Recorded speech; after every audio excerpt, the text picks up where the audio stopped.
Welcome to the Ingles table. Hi, I'm Chef Bruce Brown, and I'm excited to share some great recipes with you today. Here at Bruce's Fabulous Foods in Marion, North Carolina, we prepare some of the most exciting dishes in the Southeast. My passion is wholesome, tasty, fresh cooked foods using the finest local ingredients. Now today, thanks to Ingles, I'm going to cook with you. I'm going to show you how to bring some fabulous and delicious meals to your kitchen table. Come on, let's get started. Today, we're starting out at Ingles, getting the ingredients to make my Amish Pretzel Pudding. For a full list of ingredients, check out the shopping list underneath the video player. Go on ahead and print off a copy of that list and bring it with you to the store, or just pull it up on your phone as you're in the store. Now come on, let's start cooking.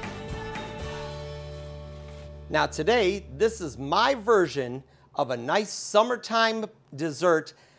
I found the original recipe up in northwestern Pennsylvania, up in Amish country. It's an Amish pretzel pudding. Something unique, you don't see it very often, but it's really a top-notch dessert. I start off with about between 3 to 4 cups of pretzels that I've sent through the food processor, kind of ground up, but I like a little bit of chunks left of mine. I don't want it to all be all powder. I add to that a cup of brown sugar, get that broken up a little, and a minimum half cup of melted margarine. Now, if you feel the need to use a little bit more, you can use a little bit more, not a problem. Get it all kind of blended in together. The pretzels will absorb a little bit, but not a lot. But here's the thing, we're gonna save some of this as a topping for the dessert afterwards.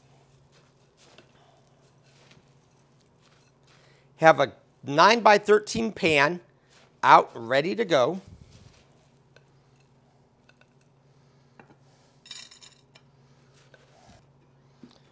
Just like that, the pretzels with the brown sugar and the melted margarine.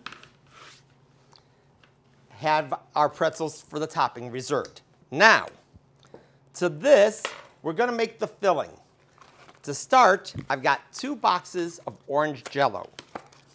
Now, if you're gonna make orange Jell-O, usually one box, one of these boxes of Jell-O goes with, I think it's 2 cups of boiling water, or a cup of boiling water and a cup of cold water, and you mix it all together, and then you have like 2 cups of Jell-O. Well, for both boxes together, we're only gonna use about half a cup of water. Just enough to get the Jell-O dissolved. Stir it well to make sure that all of the Jell-O powder is dissolved. Now, here's the good thing. If you'd like, we can always use sugar-free Jell-O.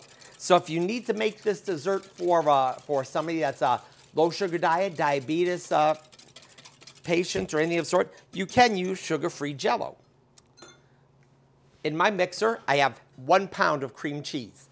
It helps if you let it get a little softened first. So if you can, about an hour before you start the recipe, take your cream cheese out, let it get to room temperature. It's gonna soften up for you, be a lot easier to cream. Get that started. To this, I'm going to add 1 cup of sugar, a dash, no more than a tablespoon of vanilla, and get these ingredients all beaten together. With the mixer running, may have to turn it down a little bit lower. Let's carefully pour in your orange Jell-O. Now the key to this is to make sure that we get everything scraped off the sides. You don't want any lumps of cream cheese in the middle. You want to make sure you get it all scraped up off the bottom so it's all incorporated with the orange flavor in the Jell-O. I mean, it just takes a few more seconds of beating. It's not going to hurt you to go on ahead and make sure it's all done. Now, to this, I am going to add about 2 cups of a prepared whipped cream. If you want to make homemade, that's cool. If you want to use a frozen one from the store, that's fine also. But we're going to fold it in. We don't want to lose the airiness of the whipped cream. So we're not going to beat it. We're just going to fold the whipped cream into the orange mixture with the cream cheese. So actually, it's going to kind of lighten up and expand the filling. So it makes it a little bit more lighter and airier than you would if you just beat the cream in. If you just beat the cream in and you beat all the air out of it, kind of defeats the purpose. From the bottom up over the top, just like that.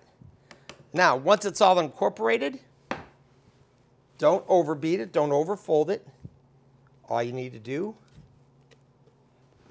using an offset spatula if you have one, just kind of carefully go from the middle to the edges. Now you think, hey, that looks good. I bet you we're done. No, not yet. So we still have our reserved pretzel topping. Go on ahead, get a handful of it. Make sure that it's all pretty well ground up in there. And just sprinkle it all over the top.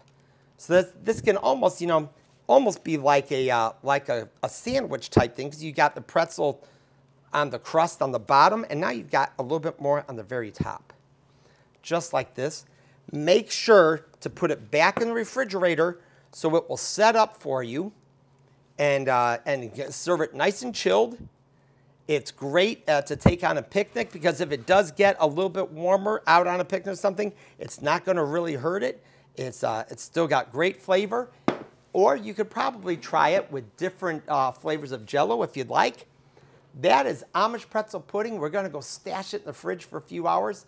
And when we get it out, we'll go ahead and cut up a slice and make sure that you get a piece. So we're out of time for today.